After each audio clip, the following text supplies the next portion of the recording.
welcome back. Dr. Timothy Quinn joins us now.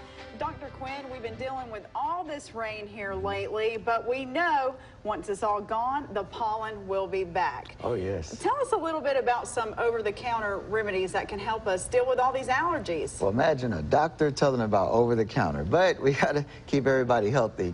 But the deal is, a lot of people out there, such as myself, suffer from the pollen. I mean, it causes you to have the itchy eyes, the sneezing, the runny nose. The good news is, as you were saying, the over-the-counter remedies, they really work.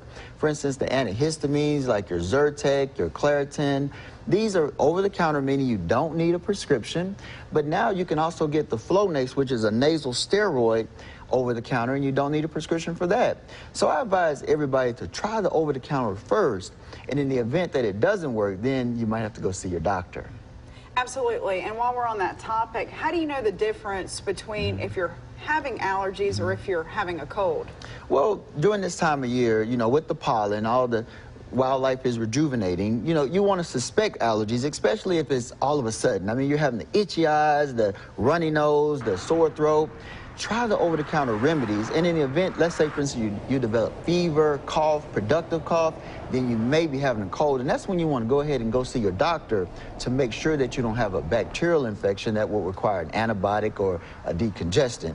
So try the over-the-counter first, like the antihistamines, such as the Zyrtec and Claritin, and the nasal spray, and in the event it doesn't work, then go ahead and see your doctor, because you know, you might need something a little bit more. And let me ask you, too, expired medication over the counter, is it as effective?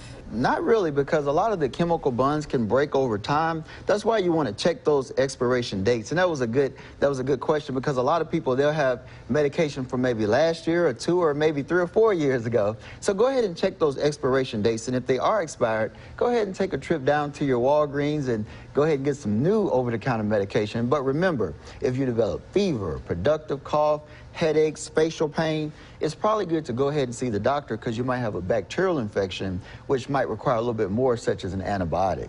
Absolutely, because I know I was checking my cabinet and I said, oh, this Claritin is a couple years old. Should I take it or not? Well, it probably wouldn't hurt you, but it might not be very effective.